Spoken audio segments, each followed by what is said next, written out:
Okay, let's do a little practice determining the truth value of formulas on a given valuation. These are questions taken from chapter 35 of the textbook, the practice exercises. Here we've got a valuation, and here we have some formulas, and we're going to determine the truth value of each of these formulas on this valuation here.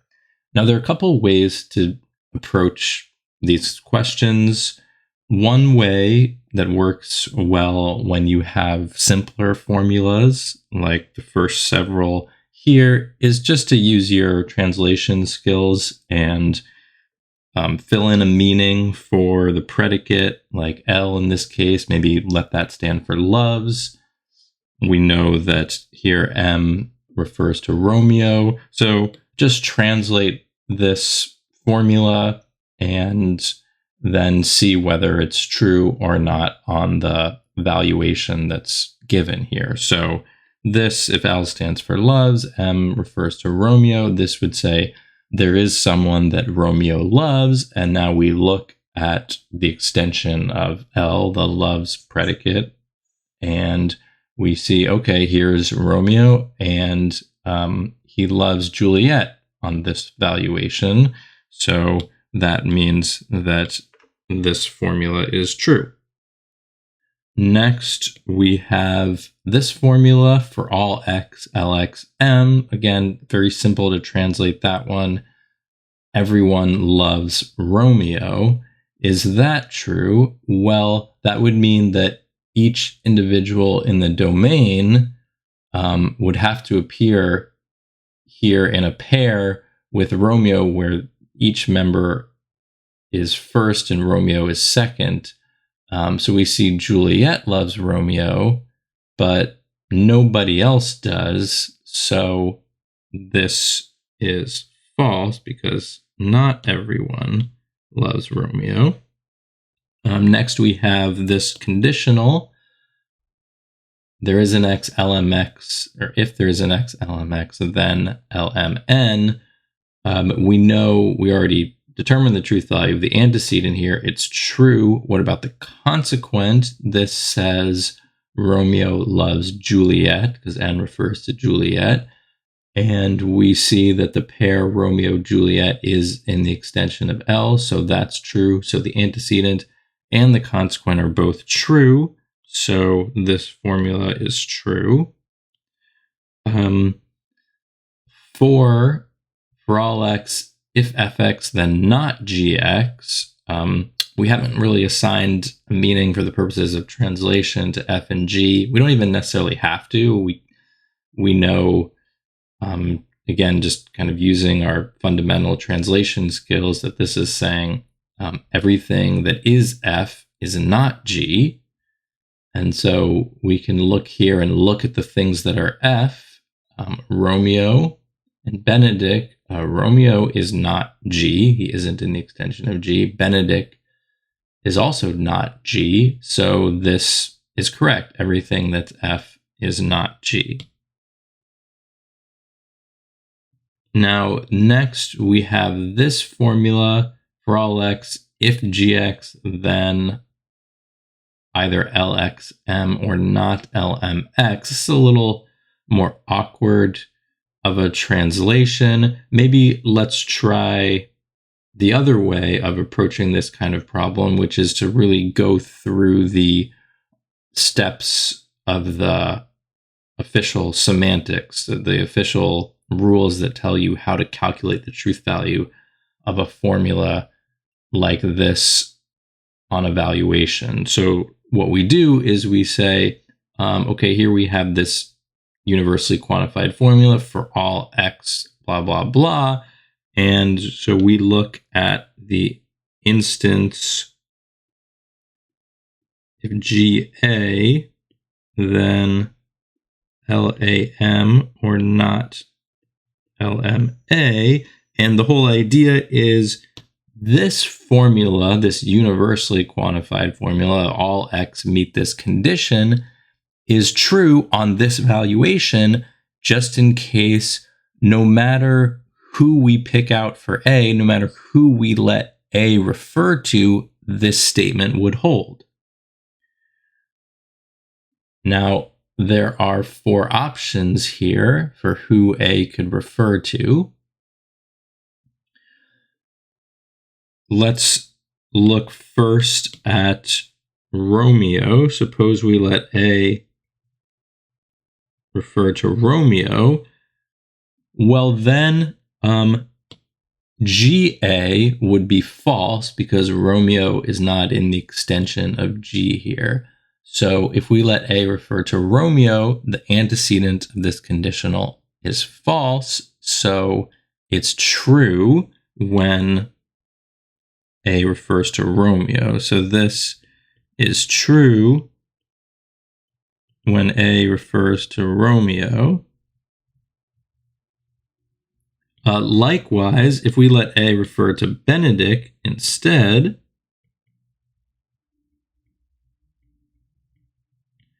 Benedict is also not in the extension of G. So in this case, GA, the antecedent of this conditional, would be false again, which by definition makes the whole conditional true.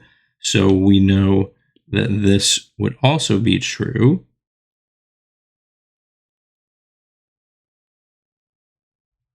When A refers to Benedict.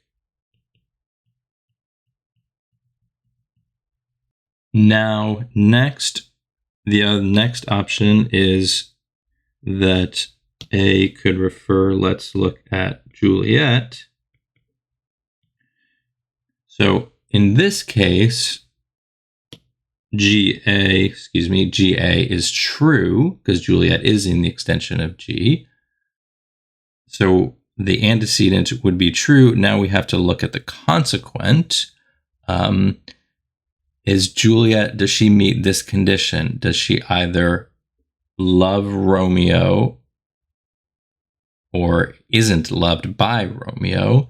And here we see that Juliet does love Romeo. So LAM would be true if A referred to Juliet. And so this disjunction would be true.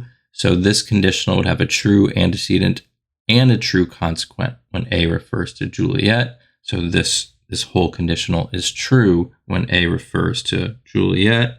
So we can write that down. And now the last option is that A refers to Beatrice. And Beatrice is in the extension of G. So once again, the antecedent is true. We've got to check the consequent then. Does Beatrice love Romeo? No, she does not. So this disjunct is false. What about the second disjunct? Is Beatrice loved by Romeo? We don't see the pair Romeo-Beatrice in here in the extension of L. So Beatrice is not loved by Romeo. So LMA would be false. Therefore, not LMA would be true. So once again, the conditional would have a true antecedent and a true consequent. So it's true also when A refers to Beatrice. Since this conditional is true, regardless of who A refers to, that means that the universally quantified statement for all X, all things in the domain meet this condition. That's correct. Okay. Next, let's look at number 6. For all X, if GX, then there is a Y such that LXY. So everything that's G loves at least someone is what this formula is saying. So going back to kind of just using our strategy of translating. And so here there's 2 things that are G, Juliet and Beatrice. Does Juliet love someone? Yes, she loves Romeo. Does Beatrice love someone? Yes, she loves Benedict. So everything that's G loves someone. So that formula is true. Last formula, there is an X such that fx, and for all Y, if GY, then LXY. let's once again, we could translate this, maybe filling in a meaning for F and G would help. Let's just go through the other way of doing it one more time using the official semantics. So we need to look at the formula FA, and for all y, if GY, then LAY. And this time, because we have an existentially quantified formula, this formula, in order for this formula here to be true, this instance of it doesn't have to be true no matter who A refers to. It's got to be true just on at least one way of filling in a referent for A. So as long as there's one way to make A refer to someone from the domain that makes this whole formula true, then this existentially quantified statement will be true. Now, this time, let's start by looking at Juliet. Juliet is G, but she's not F. So FA would be false if A refers to Juliet, which means the first conjunct here of this whole conjunction is false. So that means this conjunction is false when A refers to Juliet. And we can see that the same exact reasoning is going to tell us that this conjunction is false when A refers to Beatrice, because Beatrice is not in the extension of F either, only in the extension of G. Okay, so we have that this conjunction is false. We have that this conjunction is false when A refers to Juliet and when A refers to Beatrice. Now let's go back to our remaining two options. Romeo and Benedict. Is one of those options going to make this conjunction come out true? Could start with Romeo. He is in the extension of F, so that makes the first conjunct true. What about the second conjunct? So this, now maybe we could use our translation skills. So this says, for all y, if GY, then LAY. So if A refers to Romeo, this would say, well, everything that's G, Romeo loves. So if A is referring to Romeo, this is saying Romeo loves everyone who's G. So let's look at that. And we see, okay, Romeo loves Juliet, so that he loves one of the individuals that's G. But what about Beatrice? She's G, and we don't see Romeo loving Beatrice. So this, when A refers to Romeo, the first conjunct is true, but the second conjunct is not, because Romeo doesn't love everyone who's G. So we can now write down that this conjunction is false when A refers to Romeo. And finally, let's check Benedict. First conjunct is true again, because Benedict is in the extension of F, but does Benedict love every G? Well, Benedict loves Beatrice, so he loves one of the individuals that's G, but does he love Juliet? No, we don't find the pair Benedict-Juliet in the extension of L. So once again, the second conjunct is false when we let A refer to Benedict. So this whole conjunction is false in that case. So this formula here, this conjunction, is false no matter who A refers to. So there's no way of picking a referent for A that makes this whole statement true. So therefore, the existentially quantified statement that says there is an X that satisfies that whole statement is wrong. There isn't an X that satisfies that statement. We checked every possible option, and none of them made that statement turn out true. So this last formula here is false. Okay, let's do a little more practice here. We have the same QL language as before, same proper names, same predicates, but a different valuation of that language. And so now we're going to assess the truth value of these formulas on this new valuation. So starting with the first one here, we're kind of given an interpretation effectively of what this predicate is meant to be saying. The extension tells us it's the set of pairs Mn, where M and N are in the domain and M is less than N. So this formula, there is an X, LMX, M refers to 7, is saying there is something in the domain such that 7 is less than it. So if we look at the domain, is there anything in the domain such that 7 is less than it? And yes, of course, there is. 7 is less than 8, 11, and 12. So this formula is true.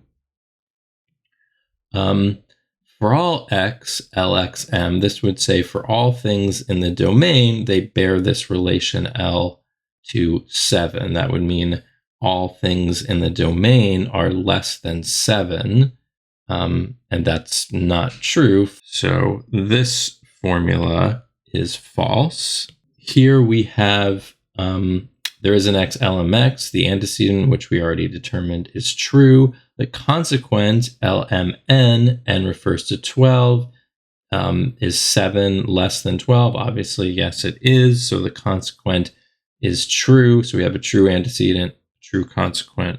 So this is true. For all x, if fx, then not gx. So here we have f is the even numbers in the domain, and g is the odd numbers in the domain. So this is saying for all things in the domain, if they're one of the even numbers in the domain, then they're not one of the odd numbers in the domain. Well, that clearly has to be true. Everything that's in the set of even numbers, anything in there can't be an odd number, of course. So this is going to be true. Next, for all x, if gx, in other words, if we have a thing in the domain, an odd number in the domain, then this condition holds of it. So let's work out the truth value of this formula. We know for it to be true, this condition, if GA, then LAM or not LMA, that would have to hold of everything in the domain. But we might as well, we only really need to focus on the odd numbers in the domain, because we know all the even numbers make GA false, and so they automatically meet this condition. We only need to focus on the things that satisfy the antecedent. So that's the odd numbers, and that's just 7 and 11. And both of them would have to make this whole statement true in order for this universally quantified statement to be true. So first we could check 7. Is this statement satisfied by the number 7? So this would say if A refers to 7, then M refers to 7. So this would say 7 is less than 7. Well, that's not true. And this would say it isn't the case that 7 is less than 7. And that is true. So if A refers to 7, both the antecedent and the consequent would be true. And so this whole statement would be true if A refers to 7. But now let's check 11, the other odd number. So here we have the antecedent, of course, being satisfied. And now the consequent, when A refers to 11, LAM says 11 is less than 7. That's false. And this says, LMA says 7 is less than 11. That's true. So its negation is false. So when A refers to 11, both disjuncts are false, making this whole disjunction false. So the consequent is false when A refers to 11. The antecedent is true because 11 is an odd number. So this whole conditional has a true antecedent and a false consequent. Therefore, by definition, the whole conditional is false when A refers to 11. So if GA, then either LAM or not LMA is false when A refers to 11. Therefore, this universally quantified statement does not hold because there is a way of giving a referent for A that makes this condition fail. Okay, now number 6, for all x, if x is one of the odd numbers in the domain, then there is a number in the domain that it's less than. So let's check. Again, there are only 2 odd numbers in the domain, 7 and 11. There is a number in the domain that 7 is less than. 3 of them, and 11 is odd, and yes, there's also a number in the domain that it's less than. So this one checks out. And finally, here we have, there is an x such that x is even, and for all y, if y is odd, then x is less than y. So we're looking for some even number in the domain that is less than every odd number in the domain. And that is true. 4 is an even number in the domain that's less than 7 and 11. Those are the odd numbers in the domain. So this formula is also true.